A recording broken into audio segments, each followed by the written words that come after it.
incredible Podcast. Woo! We are a podcast. It's official. It's official. I got my glasses on so I can see what's going on. What's up, everyone? I'm over here as a standard horror movie, aka my tablet's so bright because my eyes are old. We are here. Indeed, indeed. And man, some really cool games to talk about this episode. I was looking at the docket and you were talking about some magazines. Wild stuff. And so every once in a while I come across stuff, and I've been making books for like 15 years, and I'm working on an indie gaming gems book. Well, I came across this one. It's called Debug Magazine that I was tracking. And what it is it's like it's a I don't know if it's like every month, every couple months, but it's an actual magazine that is put out about indie games, which is awesome. But what I wanted to reference was that they have a Kickstarter that has an annual. So they compile everything that they've put out through the year in a nice single package, which is awesome. I love when magazines do that stuff because people like me who weren't tracking it that didn't get the actual magazines. Now, one question I got for you, Xander, because I have a personal recent preference. Do you like when you get like a traditional big magazine, like Game Informer size magazine, giant sized retro gamer? Or do you, like me, enjoy the current trend where it's like Switch Player, where it's like little smaller form? It's like the UK style magazine. And I don't know if you're aware of that size. What's your preference? I haven't really done the UK style too much. I mean, when I think about video game magazines, I think about those big magazines with the full covers, and that's kind of like my nostalgia there. So that was Fortunately, I have Old School Gamer. This is a traditional sized magazine, right? oh yeah, This is the UK size. I do like the UK. I do This like is that. this is System Gamer, which has retro stuff and Looks indie kind of stuff. like yeah, it looks kind of like a manga magazine almost. I like that. Like that or a Reader's Digest or something. And this is as I get older, I guess, this is like my personal favorite size. It's also the size that I made my Metroidvania Chronicles because I like the size form, and it's like because this one is System Gamer, as I mentioned, a Switch Player does that size as well, and they come out with a magazine every once in a while now. They used to do like every couple months, and now they've tailored it back. But yeah, like the big size magazine, I feel like is kind of antiquated now. So I don't know what size Debug magazine is, but if they're that small form, I may end up going back and collecting a lot of them because I want my Disney Adventures sized magazines because that's another one that is that size. Oh yeah. And so then you got to think about it. Like, do I make my Indie Gaming Gems book a smaller form just to be fun and indie and small and something that's easier to transport around?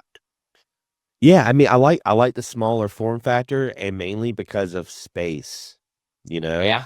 it saves so much space. I mean, I think that's something that a lot of collectors, whether it's magazines, video games, music, space is our biggest enemy. So when you get something that's kind of smaller and compact, it just gives you more room to have more of it. So it's even better for sure. Well, and one thing I know because I have tons of gaming books and tons of stuff. Me making my own, I definitely do that because I enjoy them myself. And there's no standard size, no standard template. Everybody has like this is how my book collection goes. It's up and down and up, like so many different sizes.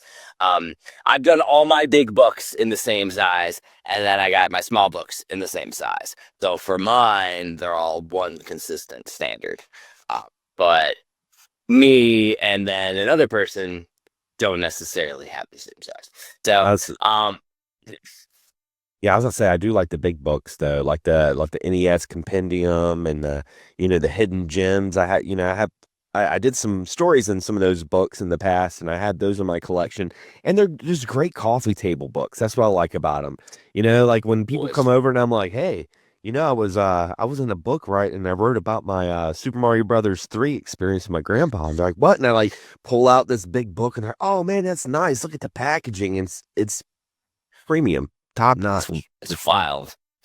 Yeah, and the Sega Genesis book I did finish up on Kickstarter, crushed a stretch goal, which complicates crap for me because Yeah. the stretch goal was that I create a mini book about the Sega CD and 32X. So I'm gonna be busy this Christmas. I'll be like, and Well, it'll be after this when this airs. Christmas is in our past, but I will be making sure I get my layouts done. I've already gathered and taken pictures of all the screenshots and stuff, so I just got to create another book. yeah. No big deal. No big deal. No big I mean, deal. thankfully, the 32X doesn't have a huge library. So No, but- no. now the Sega CD, are you doing like the American and Japanese Sega CD, or just doing the US? Well, I'm OCD, so that's a bad thing. So yeah, I already have a list. It's not bad. It's like there's 100 games maybe for one, and like for exclusives because I'm gonna do just the ones that are unique out of the system. I'm not gonna like repeat if a game is like Sonic City was released in every region. I'm not gonna repeat it. Yeah. And then like it'll be like the big cases for the US, but I'm gonna use the jewel cases for the Japanese PAL because the Mega CD had the smaller jewel cases, which I thought are way cooler. Space considerations too. Yeah, Missing giant honkers. and durability too. I swear, man, if you order line like on eBay, if that person doesn't know how to package games, it's always broken. Like the little tabs, they're always like chipped or something. Yeah, Always. yeah, it's They're like so hit or fragile. miss. Hit or miss. I remember. I think it was Limited Run that was selling the cases at one point. And to get replacements. But then there's people that are like, if you don't have the original one, putting their little pinky up in the air, Yeah. like for me, I just want something that's nice and cool. I don't care. Yeah, if it's for me, it's for me. Doesn't matter. But yeah, so that's one of the complications that I got to do now. Those daggone stretch goals. Shaking my hands at the lawn. It's what they want. It'll be fun. It sounds good. Seems like a lot of fun. It's gonna be very interesting. And the thing is that the one complication is this size right here, which is the size of the Metroidvania Chronicles. I actually misspoke. My pocket guides were actually smaller, so I got to figure out That's right. this won't fit in your pocket. This is actually bigger than a pocket. So Yeah. I got to decide: do I want my 32X Sega CD book to be a pocket guide, or do I just make it a Super Nintendo Sega Genesis sized manual? Hmm. I like the pocket guides though. That was what was just successful on Kickstarter. Now we talk about that. Late backers is a thing now on Kickstarter, so anybody listening right now can still go secure and support and get your copy secured. Your name won't be in the back of the book because the book's being produced, but you can still get your copy secured now. So you don't have to like wait because before there was this big middle part where Kickstarter ended. Well, can I buy a copy? Yeah, when I get it in like 2.5 months or something. Like, and it's like it was always one of those things. Now you can literally secure your copy. That's awesome. So that's awesome. It's a cool thing. And then I got these awesome patches. I got these awesome pins. So like that's one thing. So the patches, these complete Genesis, I got if you backed more than one book, I send you a Hagen's Alley Entertainment patch, and it's all embroidered and sewn, and it looks badass. And if I was awesome, I'd have one just right here, but I don't. To show you. But I also am doing this thing where when people get the book, you show it off. I'm gonna have a Genesis patch, and I'm going to start that with the Metroidvania Chronicles because I got a Metroidvania Chronicles patch. And so if anybody goes and shows me they shared it somewhere, it doesn't necessarily mean they need to do a YouTube video. Like if they do, cool. But if you just share the link somewhere and talk about it, take a picture of your book or whatever, I'm gonna have a Metroidvania Chronicles patch that I'll mail to them for free, and it helps because they're sharing the book. So I'm gonna start doing that hardcore, and the patches look really cool. Look really, really cool. Yeah, that's what I always thought is interesting when you talk to a lot of gamers and they talk about the nostalgia of like gaming magazines and books. They're like, man, I really miss it. And then it's just like there's still a lot of like indie zines. I mean, there's one that's forget I wish I remember the name of it. It was all about the PC Engine. And when I like it, it's almost like and it's not a thick they're not thick books. They're fanzines, so they look almost like comic books, but it's like all about the PC Engine. And I just love those like passion projects, because those are just awesome. Yeah. I mean, this one has Winds of Thunder on it, so I mean, Yeah. That's what it automatically made me think of. I'm like, oh man, I wish I could remember the name of the PC Engine magazine, but things happen. this is Xander Scramble's brain today, everyone. It is. Classics. Well, that was a long tangent on the one idea. So what do you think about Balatro getting best indie game of 2024, Xander? It was awesome. And when because I still haven't played the game yet, but I will say like their acceptance speech made me love the game even more because they were so humble and they were just kind of like, yeah, this is not just us. This is the indie people. Like these are the passionate, gamers, soon to be developers. I mean, they were very and I thought that was really cool. And they had the little Joker plushie and I was like, this is awesome. But a lot of people in the chat when I was watching it were all about it. And I remember when we were early in the episodes of the show and I was asking, what is that indie game that you feel like is going to be like the next like Vampire Survivor, that indie game that everybody's going to know about. And that was your pick. And it won game of the year for the indies. That's crazy.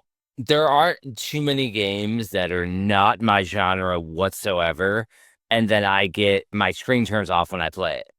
Like that is so. If you're gonna do that video on Games So Good, then you got to play Balatro because that will tune into one. Problem is when you test for that game, it's gonna take you a year to do all the research because you're gonna play so many games that assess it. Oh, like this. Now, I will say though, I'm slightly disappointed because our UFO 50 was in the running. I want to know. I know. I was like, come on. Because, like, but Belantra was like hitting it all aces. Like, it was like every time they mentioned like an indie, it was just boom, boom, boom. But I was like, come on, just give UFO 50 a little bit of love. I mean, because that was definitely one of my games of the year. I freaking loved UFO 50. So, yeah, that kind of made me sad. But I mean, at least it was up there, and hopefully someone saw that and they were like me, and they're like, "Hey, that sounds like a weird title, UFO 50. Let me check it out." And their mind gets blown, you know. Yeah. I have to go see if because UFO 50 won't be on my year list because I haven't beaten it.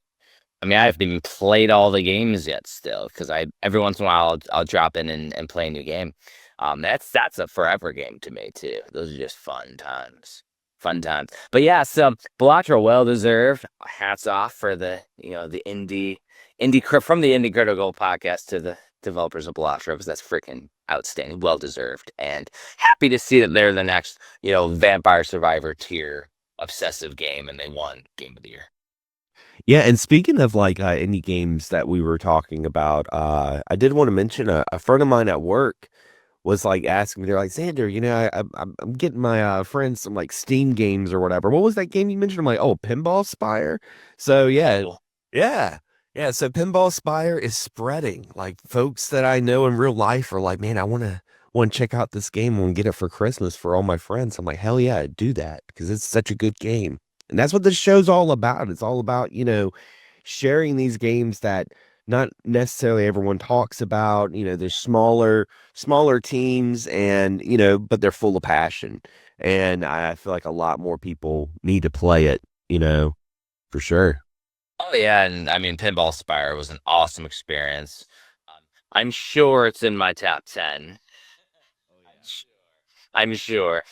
But it is a good segue because we did have, because the developer of Pinball Spire had listened to one of our episodes back in the back when we talked about it.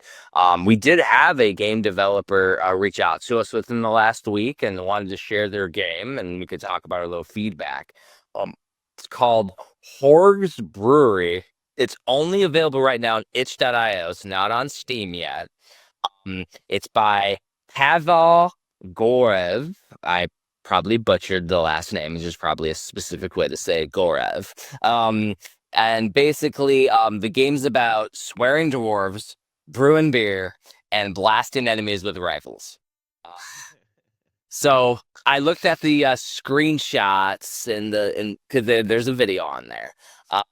And essentially, the graphics remind me of like a Philips CDI game, which, see, the gameplay looks like it reminds me of old Zelda. And then it says Digger on there on the website, which is an interesting one. The Digger games, which I'm not sure if you're familiar with the Digger games, but I'm not it's very like not. or like an old like PC style game genre. Yeah, like puzzle style. Yeah, that was the first. That's what I put in my notes. I put old school PC game. That's what made me think of. It made me think of one of those like random games that you would go to someone's house that when like back in the day when they'd have like PC games that were just random and it'd be like, oh yeah, let's play this one. And you play as Vikings who get drunk and shoot people with shotguns. Sounded like a fun time. It looked fun. Mm-hmm. Now, I mean, you do have, like, from the popular Viking games, you have the Lost Vikings on the Super Nintendo. But that's side scroller. This one's overhead Zelda style, which I'm a fan of, the overhead style games. But it really does have the feel when you watch the graph. You look at the graphics and watch the video. That it does look like, Zelda's Adventure on the CDI or something like that overhead view, which to me has nostalgic classicness to it. That has a charm. It's true. So, yeah, it's definitely one, though. Check out Horg's Brewery. And if you do, get a copy, let us know what you think of it because we haven't played it yet. So let us know if it's worth covering on the podcast because we definitely would check it out. Indeed, and there was a couple other games. There was one that you beat that I watched, and I'm like, man, this game looks kind of cool, dude. It comes from the realm of me having games on my Steam Deck, and I have like 800 to 1,000 games on Steam Deck, and I'm like, all right, I'm going to sit outside and play a random Steam game, but it's called Annalynn. And looking at it, it's just cartoony. It looks like a little fun cartoony game. You play it though, and it's like if Donkey Kong and Pac-Man had a baby. Freaking great. So essentially, it's a side-scrolling Donkey Kong style game. You got to get from level to level to level. There's small little mini microid levels, just like Donkey Kong. But like Pac-Man, you need to collect all the coins on the level to complete and go to the next level. And there's a gem, and when you get the gem, the 4 characters that chase you, like on Pac-Man, they turn a different color and you can attack them. And the cool thing is that you can strategically lure them because when they get near a door, they're going to go in another one and warp and come out a door that's near you. And then so you can kind of manipulate them to get to certain spots, and certain gems are like hidden with a dead end. The good thing is, like Donkey Kong, but unlike Donkey Kong, you can control every aspect of the jump, and there's no fall damage. So essentially, you can like do strategic jumping over each character. So if they're all spaced out, I was able to like jump over each one to avoid them, then jump up to another platform. And as you go between the levels, and not necessarily because every couple levels there's a little Pac-Man style story. Which is like a little funny little joke or something. And then you go to the next like biome. I love using the Metroidvania term. But essentially when you go to those, there's like gimmick on each one of those new sections as well. So there'll be like ice, or there'll be fire, or there'll be other stuff that will impede your way. Now there's only one reason why I beat this game. And it wasn't because I'm great at it and was able to do it all in one turn. It's because you can continue after you lose all your lives by cutting your score in half. So I just kept going. I'm going to beat this game. Yeah. And at the end, there's a big old epic boss fight, which was really cool. Like taking, like imagine like the Pac-Man ghosts like get into a giant boss or something. That's kind of what happens in this, which I thought was a neat way to culminate the game. Um, and it is absolutely doable to play the game in one run. It would take some time to get used to all the patterns and everything, but it is absolutely doable.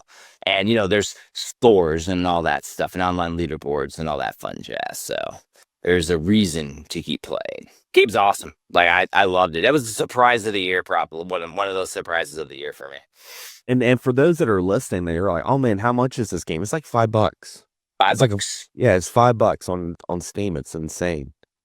Yeah, that's why I do the indie gaming gems all the time, because I find stuff and I'm like, and I haven't covered Annalynn, and I don't think I've even reviewed it on an episode yet of indie gaming gems. Like it's just what I played and it was badass and covered here on the podcast. Yeah, I was watching the trailer, and yeah, I want to mention I like the marquee on the sides too, the little border. Oh, it looked very like Donkey Kong, Wreck-It Ralph, kind of feel to it, and it's got voiceover too, and it's got like a CRT filter, so if you want to go really retro, you can have it that way. It looked like a lot of fun. Yeah, it kind of made me think of like you said, Donkey Kong and Pac-Man. But with the doors and everything, it also made me think of another Sega game that I really love, Flicky. Yeah, I'm a big fan of Flicky. So I was like, a man, bit of this is flicky. yeah. I was like, man, this looks really, really cool. So I mean, for $5, I mean, why not? It looks like fun. And I like the Yeah, fact that you can just cut the score, because I mean I'm not trying to get like a world record or anything. So let's go to score. Let's keep no, on going. that's exactly it. Is like you can continue to just keep playing it, and unlike Flicky though, you don't manipulate the doors; they just pop in. They use the doors Yeah. to warp to complicate the level layouts a little bit. But all you do is the one thing that I didn't do that I would like to go back and do though is as you are collecting, like in Pac-Man, a special item pops up, like like there used to be like the banana or the pretzel. So that does happen throughout the every level. There is one that pops up, and I missed a couple because like if you somehow die when that pops up, it doesn't pop up again in the next life. So I missed a couple, and I'm not sure if I get all of them if there's some kind of secret at the end, because I wouldn't put it past the developers. And speaking of cheap games, this game that did you also beat this one as well? No, I don't think I did. I think I got pretty far until I got a game over. Well, this game's only 99 cents. So, Yes. so like $1. Alien Splatter Redux. And you know what I love is when I went to go see the trailer footage for the show, I was reading the description. And let me read the description real quick. It's blah blah blah 8-bit. So it says blah blah blah 8-bit blah blah blow stuff up blah blah retro blowing into the cartridge is not required. I was like yeah, that's pretty much it. This is by Fair. Sinclair Strange, and it's very positive. It came out back in 2017. And yeah, it looks, very, it has that Konami kind of sound chip to it. It has that feel like, it made me think of Shatterhand, that sort of thing. Looked really Yeah. cool. Yeah, for me playing it, it was like you're playing Contra with power-ups from Power Blade. Yeah. So yeah, it's awesome. I like that when you're playing it, you get your weapon power-ups and it has a finite amount of energy, but then you can collect another power-up that refills it. So then you can kind of pick and choose if you want to take the next power-up and like turn your shot to a flame thrower or turn it into a bomb or whatever, or just keep it and maybe you don't get the ammo. hmm Those fights are cool. It looked like a lot of fun, and like I said, man, I was reading the description, and the developer just has such a matter of fact sense of humor. I was like, it made me want to play it even more because I like the fact that it's talking about what it's featuring. It's got 8 massive levels to conquer, with traps to dodge. Huge levels and bosses. 8-bit, and at the very end it says extras and Steam achievements to unlock. Bye bye. Thing. I love it so much. But yeah, Now, this game looked a lot of fun. Did it's freaking crazy. Dude, yeah, I haven't played any indie games since then. I playing bigger AAA title. So something that everybody knows of that I never played until recently. Oh man. Little game called Cyberpunk. Oh yeah, I still haven't played Cyberpunk. So yeah. It's Grand Theft Auto meets Blade Runner. Like it's what it is. Yeah. It's cool. I played it one day and I'm like, all right, I'm done because it's never going to end. I, like I don't need my screen to turn off for every game I play. That's how but also like I enjoy playing indie games and enjoying retro stuff, and I will put in all those hours if that draws me in. But to me, it's like, okay, do I need to play a big AAA title right now that has a million things of content, which is Yeah. awesome, but it's not necessarily going to engross me 24/7 because it's just like you got to go do all of these things, and part of doing all those things is like, all right, I'm sitting in a car and the character's driving for me, and I'm now I gotta get out and shoot cool, and then I'm sitting there again, and it's dialogue, and it's like watching a movie. It's an entertain. Yes, it's cool, and that's absolutely I gotta be like in a mood to play that. um but on the other side, if I got tons of television shows and movies I also need to watch, I'm gonna watch that. Like it's like so it's interesting the way like certain genres like flow. Yeah, a lot I've noticed, not so much with indie, but like with AAA stuff. I notice I have to be in the mood to play it. Like I have to be mentally prepared. I'm like, because I know there's gonna be like a 2 hour how to play that could have been a booklet. Back in the day that used to be in the instruction manual. Now the instruction manual is like the first 2.5 hours of the game. So, and it's so mundane. It's like press X to jump, press square to hit. I'm like, I know this. Let's let me go through it. And then they have some weird mechanic that you don't really understand, but you finally get the bolts in and you figure it out. And then finally the game starts getting good. And that's one of the things I do like about a lot of indies, especially retro indies. And I want to make that specifically clear, like retro indies. Not all indies are like simplistic. There's some very in-depth games that are by indie developers.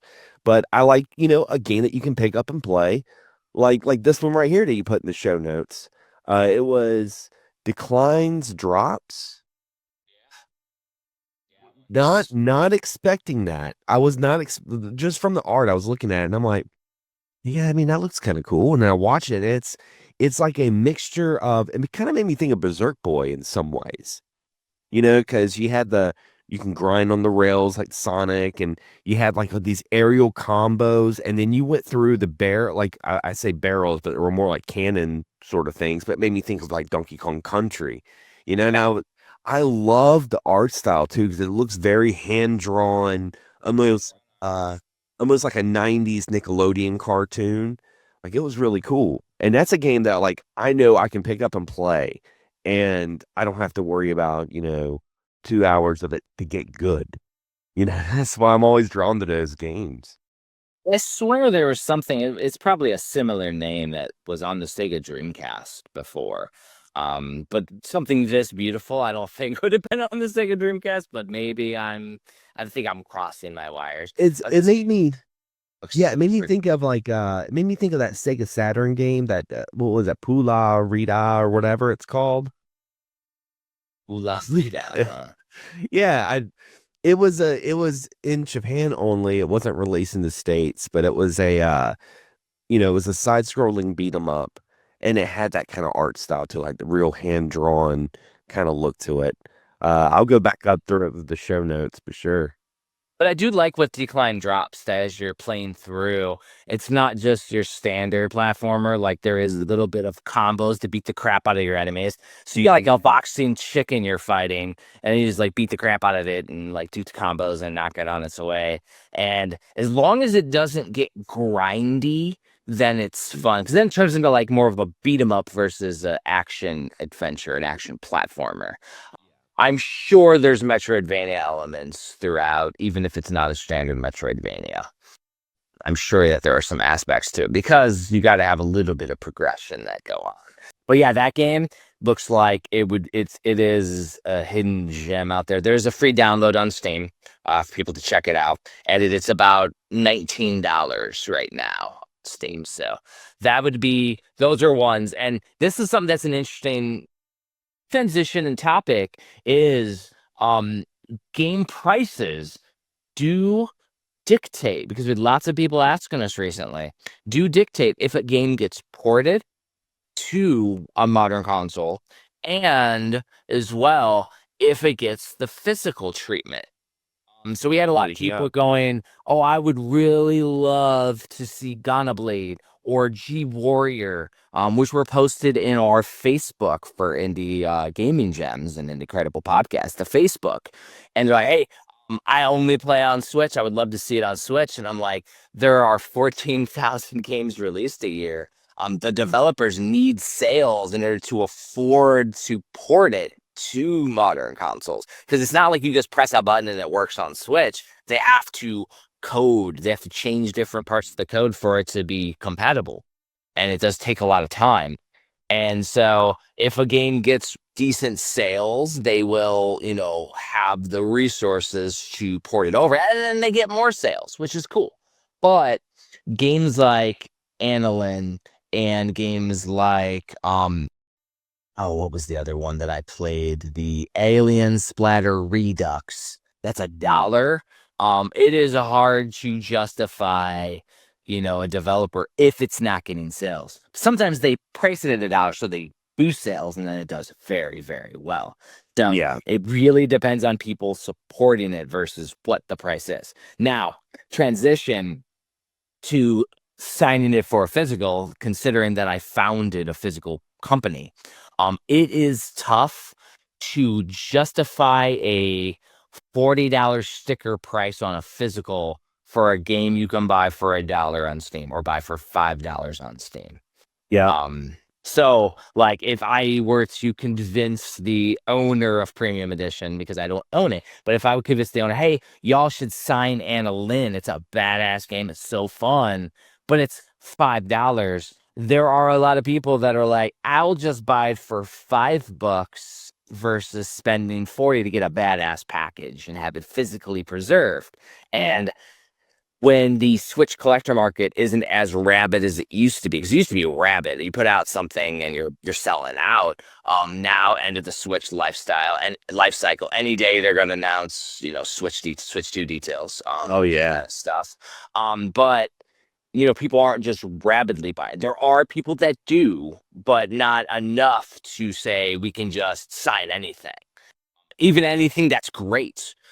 So a game though like Decline Drops, where it's $19, is 100% in the wheelhouse of okay, like this is something where you could physically preserve it. Because for you, looking at a game that's $19, you're thinking about it. You're like, oh, that's cool, a little out of my price range.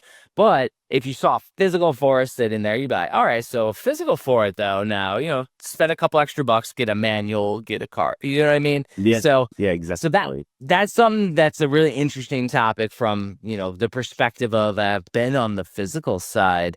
That's like, okay, so that's why certain games do get a physical. That's why certain games don't. That's why certain games do get ported, and that's why other games can't. So, I mean, so I've had developers before where we've loved a game and they tried to convince us not to sign a physical because it didn't sell well. And so, but that game's price was in the zeitgeist of, the $20 range, which I'm like, yeah, but your game is great. It's a masterpiece. It'd be like if we talked to the developer Decline Drops, and they're like, "Oh, it's not good enough for physical." I'm like, "No, this game looks good." Well, after we have played it, of course, but like, yeah, no, this game needs physical treatment. I mean, like in the day, like physical is always going to be great. Anyway, I mean, I'll be honest. I feel like that's one of the problems that UFO 50 had with the Game Awards show was that you notice it was only on Steam, and I know a lot of That's people. Steam. I know a lot of people like on. I was talking to some folks on Blue Sky. We were talking about indie games, and I'm like, man, UFO 50 needs to be that game. And they were like, yeah, I don't really play on Steam. Maybe if it comes out on Switch or console, I'll check it out. And I'm like, there's like a whole fan base that missed out because they haven't played it on Steam. And I get it. I almost feel like I have finally joined the PC Master Race because like I get it now. But it's not because of the PC Master Race and the old school style. It's more like we're in 2024. You can buy a Steam Deck. I have a Lenovo Legion Go. They are its own infrastructure. It's its own thing. I literally have a console-based infrastructure with Steam. Yep. So there is no reason to in 2024, there's no reason to say, "Oh, I only play things on Switch." If you think about how cheap games are on Steam, you're missing out on 14,000 games by doing that. Yeah. Like if you enjoy video games and not necessarily just playing Nintendo, and Yeah. you enjoy video games, like you are like cutting your knees off essentially. You're cutting yourself off at the knees by not supporting Steam. Like it's insane. That's where the indie developers are at. That's where the little guys, which that's my jam. I love supporting the little guys, the passionate ones. That's where they're at. That's where, that's where you get your start. And, it's just crazy to me that some people like haven't even taken the jump. And if you can't afford a Steam Deck, I mean, you literally can have Steam on any PC and you can put it in big picture mode and it does a console thing. Yeah. And I found out over the last week because, during the holidays in 2024 was wild because there's free Switch games all over the place. There's like a developer that's doing a free Switch game a day, which is crazy. Oh, wow. Yeah, they apparently been doing it for years too. But yeah, I've been getting free games every day. But then Amazon Prime did all the free games this year, and it was like 40, 50 free games on Steam and GOG. And so, as much as I'm familiar with Steam, I am unfamiliar with good old games GOG. And so I went down that rabbit hole because I got like 20 free games. And I'm like, all right, let me load it on my Legion Go. Which, I'm fortunate that I was able to get one of those because they're not cheap. It's a PC, but it's cool. So GOG has this thing where it's its own front end, and it's like a Nintendo Switch front end, like a console, but it also incorporates your Xbox purchases and your Steam purchases and and it all loads from within. So you literally it wants to create a one single source media library. Which I think is neat. I probably Actually, I might use it on the Legion Go because I don't necessarily use Steam exclusively on the Legion Go. I kind of have that as a catch-all. Steam Deck, yeah, it's going to be Steam. I'm not going to toss Steam Go on there. But it's a very interesting thing that they're trying to create. Again, there's a lot of opportunities to create fully functional, encompassing consoles. I mean, you got to think about it like you're literally limiting yourself if you're not supporting Steam, GOG, all that stuff. Like it's wild. And I mean, I've seen prominent like YouTubers saying the same thing. Like there's been a few that comment because they're in our community and they're like, yeah, I only play stuff on Switch. And I'm like, yeah, but like I have 1,000 games on Steam now. Yeah. And all on the deck. And also keep in mind that a lot of these games, I mean, they're not going to use too much resources. So, I mean, you can play them on some lower end PCs and hardware, so that's also something to look into. Because I think a lot of people, at the end of the day, get kind of over discouraged with PC gaming. They're like, "Oh man, I gotta invest like $3,000 and get like this, graphics card that does the ray tracing and diddly drops." You know, and you don't necessarily need that with most of the games that we're talking about. You don't need all that. Well, there is absolutely that fear for some people. And then the other thing is that, a lot of people think about like having to tinker and having to set it up and having to. So like I get a game, it's an exe file. So what do I do with that? Now I got to connect the PC or a controller to it. I got to do all this stuff, or I got to play with a mouse and a keyboard. And like, there's a lot of people that just want something. They put the cartridge in and play. And so, but that's what the Steam Deck is. The Steam Deck literally allows you to plug and play, and you can play thousands and tens of thousands of games, hundreds of thousands of games on it. And a lot of those do not have console ports. And it's not that the major ones do. So you're going to hit the swath of excellent games if you're a Switch only or Xbox or, PlayStation only gamer. However, what we're talking about on the Incredible and what our community talks about in Indie Gaming Gems and in Incredible on Facebook and on Discord and on Blue Sky, like, no, like you're not going to get a lot of these games because 14,000 games a year, they can't all be ported. Like, Yeah. they can if people support them, but they can't all get a port over. So how else are you going to support them if you don't have Steam? Like, Indeed. like it is the construct, and Steam has so many deals. Like, I literally did a video during Black Friday because I got like 40 or 50 games under $1. Under $1. And I covered 10. I didn't cover all my games. I covered 10. I have enough content now for another like 3-4 episodes of indie game deals that you need to check out.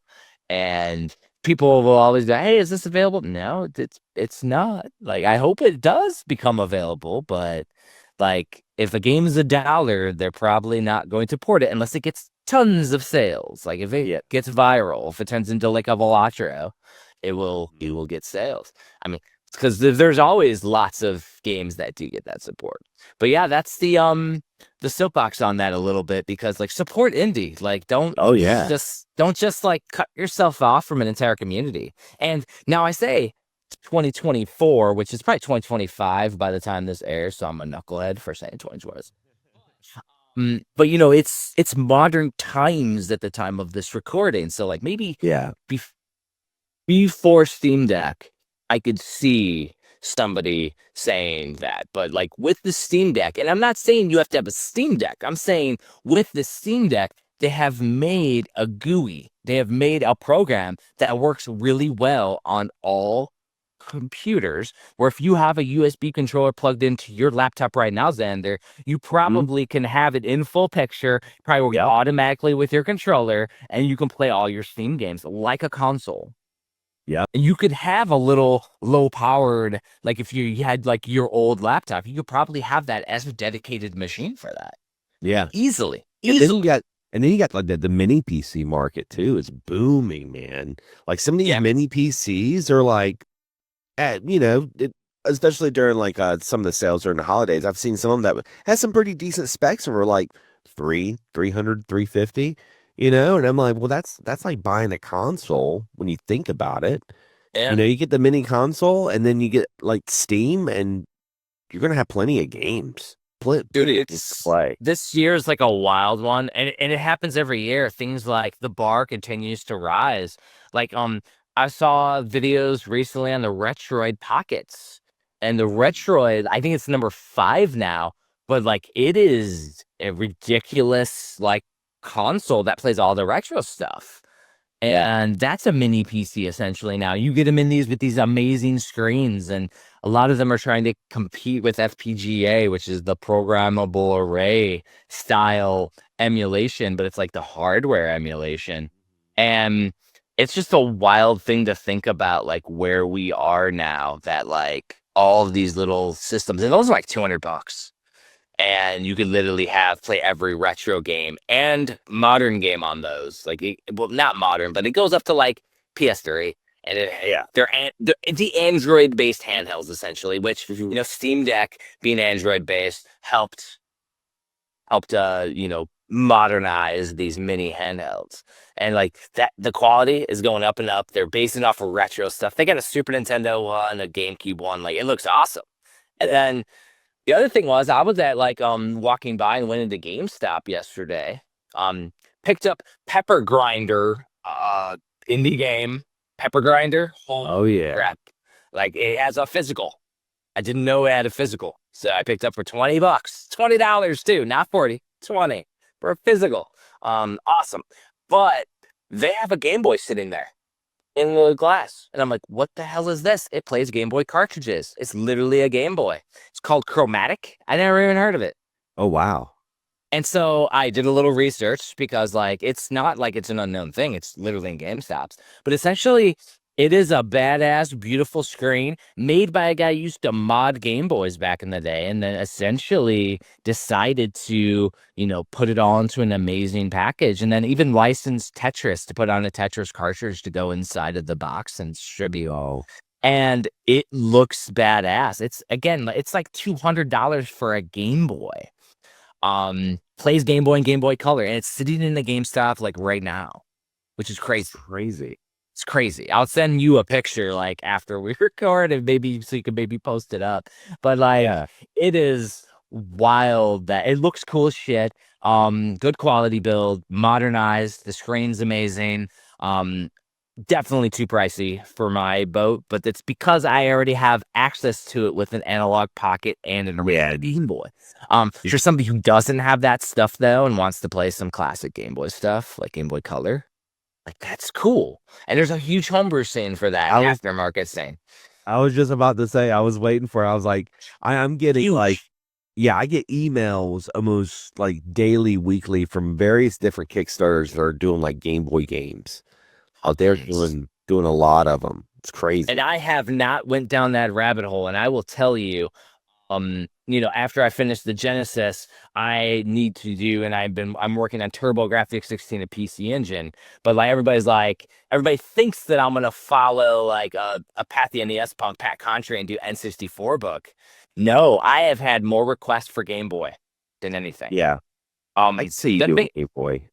But the thing is, Game Boy and Game Boy Color are its own consoles. So like, that's because they're huge. The Game Boy has a giant library. The Game Boy Color has a giant library. That's two distinct books. And a lot of people cross-mesh those because of like, they kind of just continued, and they're different. So if I'm doing one, I'm doing both. So that is probably what I'm going to do after TurboGrafx 16. I hope it doesn't take me 7 years like the Genesis book did. I'll be in my damn 60s working on Game Boy, like, yay.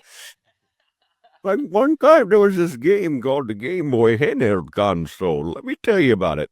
This is when Mario Land was only back with you shot a ball. It was the Super Ball. You didn't do fire. No, it's but it's like an interesting construct that the aftermarket scene has exploded to the point where it rivals the NES and the Genesis now, because those are the two biggest aftermarket like scenes that are out there right now. And because like TurboGrafx has a small aftermarket scene, the Super Nintendo has that tiny aftermarket scene, but like NES is huge, and NES Maker made it even crazier. Just because of the awesome marketing that Joe Granato did for NES Maker, it just like created this community of creation. And then the Genesis was because it was easy to port. So Genesis and Dreamcast were like huge because they're super easy to port over and make games for those. But like Game Boy, I think there's like a Game Boy Maker or like a Game Boy tool suite that allows people to easily make those games like through a GUI or something like that. So because the less programming you have, the less exclusive you make it, and the more you open it to creativeness. And so now there's this Game Boy programming thing, and I'm sure somebody will tell us in comments what it's actually called. because I don't know off the top of my head because I'm not in that community, but it's awesome. It's amazing. And the games that are produced are so cool. I've seen a ton and I own a ton that are just really, really, really cool. And so like me going to that book though, that is going to be a damn rabbit hole of I'm gonna have to find them all and all the best. Because I stopped doing because the NES one I made the mistake and did every single NES homebrew up to the time when I published my NES Oddities book. And that was before NES Maker. I can't even fathom how many games there are now. But going forward, like even with the Genesis book, I did highlights of the best. When I re-released the NES Definitive Edition with the physical games for NES, all the licensed ones, I added homebrew highlights, the best of the best. And that's how I have to approach it. But I want to find the best. So when I do the Game Boy and go down that Game Boy rabbit hole, I do want to find the best. And what's cool is those developers now have this chromatic that's in a GameStop that supports their games that they're releasing on physical cartridge. That is so cool. Wild. It is really wild. Maybe GameStop would actually carry those aftermarket games because there's a console that they sell that supports it. And people would buy it. Like your average Joe Schmo, like they go in there and they were like, "Oh, I remember the Game Boy. Whoa, that's a new Game Boy game. They're still making Game Boy games. I love Game Boy," and they'll start buying it. That nostalgia will pull them in. And that was like literally walking into GameStop. The other thing just made me sad, which was literally the last issue of Game Informer was sitting there, last physical issue, Game Informer. And I literally looked at the employees and I'm like, you do know that your corporate is kind of backward, right? And they're like, well, what do you mean? Like the mega, I was like, you literally are cutting a physical magazine at a physical place that you're trying to sell physical media at. Yeah. You're literally getting rid of the physical thing and saying, just get it online. And I'm like, so you want me to get something online when you want me to come into your store to buy physical games and not just get them online? Because I could literally go buy the games online. I could Steam. You literally go buy the games online. Yep. And so if you want to keep physical alive, you got rid of the physical thing. Like, is that not backward in your mind, Xander? That is, now that you mention it, that's a really good point. I did notice too, like the Game Informer magazine started getting thinner and thinner. And man, yeah, it sucks. But I mean, there, like we were saying earlier, there's tons of, independent gaming magazines. The gaming magazine is not going anywhere. When folks saw that and the Game Informer was going down, they were like, "Oh man, game magazines are going to be a thing of the past." Like, no, they're not. They're underground now, like they used to be. It's cool. Yeah. Yeah, I mean, the thing is that there is an appetite for physical content, and owning and reading about physical things. I prefer to, instead of having it on a tablet, I would prefer to have it in a magazine format. But it needs to be neat and done and cool. Because like I'm making collector books that have all of the things. That is much different than article style magazine. Yeah. I do have people that don't get that too, and they're like, "Well, I need a comprehensive write up on the Legend of Zelda." I'm like, if I did that, the book would be 8,000 pages, dude. Yeah. I would have to do a significant write up on a lot of games because I like them all, or keep it collector focused, and that is that book. And then there's, it's also why I have like personal write-ups in the back of the books for people to tell their stories, because there's never enough comprehensively to cover everything, and then you're going to have to stretch on certain games. So then it's like, okay, so if you want to talk NHL 94 on the Sega Genesis, in the back of the book you have the opportunity to contribute, or people can write their own stories, and I've written some of mine. Mine typically go in the front where I'm doing like introing the book. I write about my experiences with Sega Genesis, for example. But it'll be the same thing with Indie Gaming Gems, is that like when I make the book, like people have their opportunity to talk about their favorite games, and it'll be fun. The hard part is, and this has become already challenging because I'm about 30 games, indie games in there, and the Indie Gaming Gems book, and I'm kind of using the channel to template what games I'm covering for the book. There are already probably 25% have gotten a physical release now. And Crazy. to me, I'm like, does a physical preclude it from being included in the book? That's the only thing, because it's still an indie gaming gems. They don't have to be hidden. It's not a hidden. It's a gem is just a great indie game. Indie gaming gems is just great indie games. But when is it to the point where I want the book to be a lot of games that when a Xander in the future opens it, they're like, oh, I haven't played any of these. This is awesome. This is the whole thing. I mean, it's the same deals like as we talk about like for the podcast. Like every week there are games that we haven't heard of. The last game we're going to cover today, I came across it randomly. The game name is terrible because I can't even remember it, but it's such a badass looking game. It looks amazing. And there is a game for the PlayStation that it reminds me of. It's a good transition. Yeah, it's called Divine Dynamo Flamefrit. Flamefrit? Divine Dynamo Flamefrit, like Ifrit from Final Fantasy VII. One of the summons, Ifrit.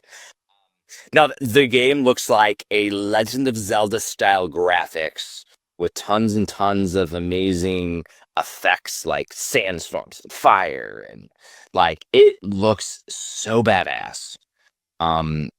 It is like there's like anime cutscenes, there's different types of first person style, like crazy, like I don't know. I can't even explain it. It almost looks like it's like mode 7, mode Yeah, I was it's getting a 7 or major. 6. Yeah, Mode 7. It was giving me some major like Secret of Mana, Terra Enigma, kind of like those Super Nintendo top-down RPGs. That's like There's a super obscure Sony PlayStation game that it reminds me of. Have you heard of The Adventures of Lomax? no. It is Japanese exclusive. Radical Reggie put me onto it a long time ago. And it is like this, where it's Legend of Zelda style pixel graphics. Never got a port to the US, so nobody really knows about it. But like Radical Reggie, because he is still PlayStation dude. But no, yeah. this game just looks so awesome. There are like the little life bars above the enemies. What I don't know is, and maybe I haven't watched the trailer in a little bit. I don't think is it turn based. I don't think it's turn based. I think it's actions, Yeah, it's action. which is It's perfect. action. But the game looks so awesome. Reminds me of a classic working designs style. Yeah.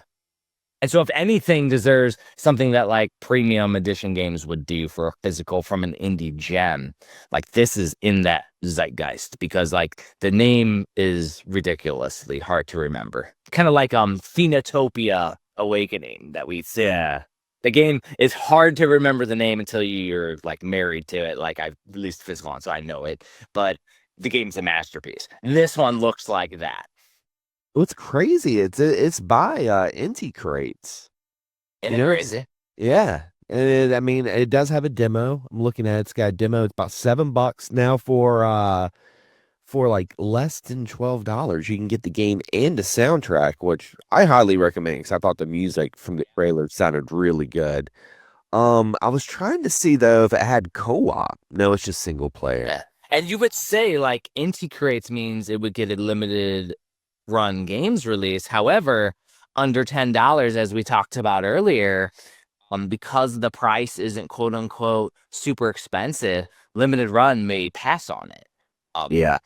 But to me, like there's certain stuff where if I owned the company, I would push to put that on the physical because it just looks so badass. It is one of those where there's a lot you could do with those type of games. Oh yeah. But on the other side, it might not be financially smart. So, but it like y'all need to check out this game. It looks so freaking cool. It is Divine. I have to look down. Divine Dynamo Flamefrit. I was about to say, cause you're like, you gotta check out this game. I'm like, yeah, that game is so hard to pronounce at the moment, like off the tip of your tongue. Yeah, it's perfect though. It is a perfect example of the indie gaming gem. For like we need to play this game and check it out and see if we like it. And the thing is, of course, we're both crazy and busy and doing tons and tons of things We will play what we can, and that's the fun part in the randomness of Indie Credible is like I don't even think over the last couple weeks you played any indie. I think you played more modern stuff. Yeah, It's the only indie game that I did play was yeah, I think it's called Ninja Pizza Delivery. I was on the PS4. It was a game I downloaded a long time ago, and it's pretty much like a side-scrolling like parkour game where you're delivering pizzas, and it has a story to it, but I don't really pay attention to the story. I'm going to show gameplay for you guys to see it, but in the correct title card. But but yeah, it was fun. It had some like you get like the special ability and it would go on like dubstep, and I'm like, wow, this is a testament of the time. This is definitely released in 2014. Like it definitely had that kind of feel with dubstep and everything. And there's really no combat, but there are like ninjas that get in your way, so you have to kind of like either swoop down like in between their legs or something like that, or you can like jump up and hit them in the face. But yeah, it's like 2D side scroller. It's pretty cool. I'm glad I was able to pull that out of you. You didn't put it in the notes. Yeah. I didn't. I just thought about it. I was like, oh yeah, I did play that game. I played that while I was like battling my like cold. So I was like I had a fever dream playing it. That's why like we had a couple weeks between recordings just because Xander is over here getting well. Oh yeah. Yeah, it's been a wild time. But yeah, I'm always working on projects and of course working my day job and you're working your day job. So we're always fun and busy and having a good time. But Indeed. wow, freaking wild. I'd say that wraps up this episode though. Oh yeah. Yeah, definitely. And be sure to let us know, guys, in the comments. I want to ask you guys, like, what did you guys think about the indie stuff for the Video Game Awards show? I know it's old news now by the time this episode comes out, but I would love to hear some people's thoughts about it because, I feel like it's becoming beyond the like, corporate gimmick. At one point I feel like the corporations like, yeah, we'll throw some indies in there. The kids love it. But now it's getting to the point where it's, people are starting to be like, oh man, who would have thought like in 2024 folks would get addicted to playing like a roguelike poker game? It happened. Well, and the one good question is, what is your indie game of the year? Not Triple A's, not your Astrobots, because that is absolutely deserving of a game. I know, yeah, that's awesome. But what is your indie game of the year? And we talked about ours already, in a previous episode. But like, what is yours? We will catch y'all on the flip. Thank you everyone for checking out this episode of Indie Credible. There we go. Make sure you follow us. We have lots of stuff going on every week on YouTube on Fridays, 5 p.m. Eastern Standard Time.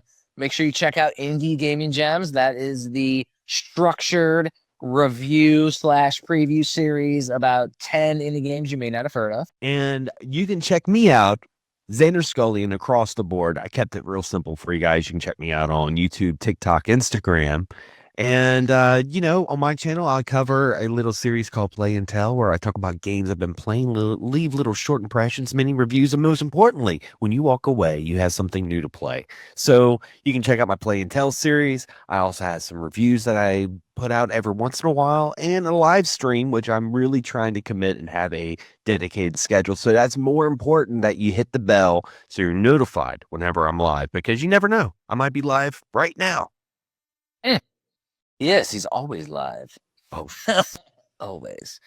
And then, of course, I have all of my books at HagensAlley.com. You could check out. I've had like dozens of books published. I try to upload and keep things up to date with the latest reviews, the latest books up there, but they have to be in hand. So if you follow me on social medias, you'll see when the newest Kickstarter goes live, the backer kit goes live, the newest crowdfunding thing is going live. And as soon as you become a backer, there's updates that go out all the time. So we're always working on new books and new series and new things. Of course, upcoming, coordinated with this podcast, will be Indie Gaming Gems, which will be coming out next year sometime. It'll be fun time here for us in the indie gaming world.